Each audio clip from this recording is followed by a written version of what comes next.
À ces 5 révolutions sur lesquelles je pourrais revenir, enfin on pourra discuter si vous voulez, il faut peut-être en rajouter une autre, alors qui elle est quand même assez préoccupante, je trouve, qui est la révolution post-humaine. Alors évidemment dans le texte de Saint Paul dont il est question quand Saint Paul dit que le monde ancien s'en est allé, un monde nouveau est déjà né. Saint Paul dit si quelqu'un est en Christ, il est une créature nouvelle.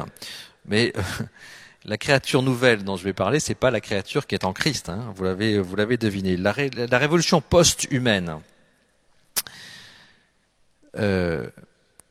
D'abord, la médecine promet l'homme réparé.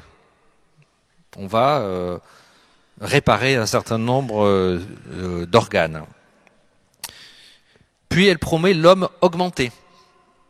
Je disais, on va peut-être accroître nos capacités cognitives à travers des puces dans notre cerveau. Alors, d'ailleurs, ça peut être très très bien parce que ça peut permettre, par exemple, de soigner la maladie d'Alzheimer à travers l'implantation de puces ou d'électrodes, enfin, de stimuler le cerveau, les zones concernées des malades de la maladie d'Alzheimer.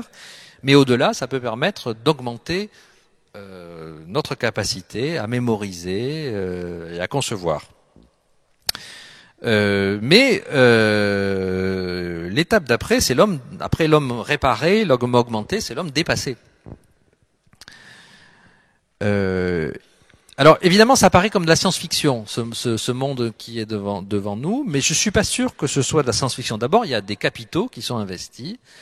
Il faut savoir, je parlais de Google. Google a embauché l'un des théoriciens de cette post-humanité, donc d'une humanité qui serait dans laquelle, en fait, la frontière entre l'homme et la machine disparaîtrait, de telle sorte que l'homme serait perpétuellement réparé, donc plus de mort,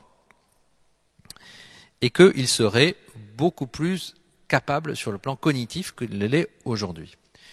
Et donc c'est un travail qui est réellement accompli aujourd'hui par des penseurs avec des capitaux très très importants, donc de réfléchir à cette post-humanité. Ce sont des milliards qui sont investis dans ces recherches.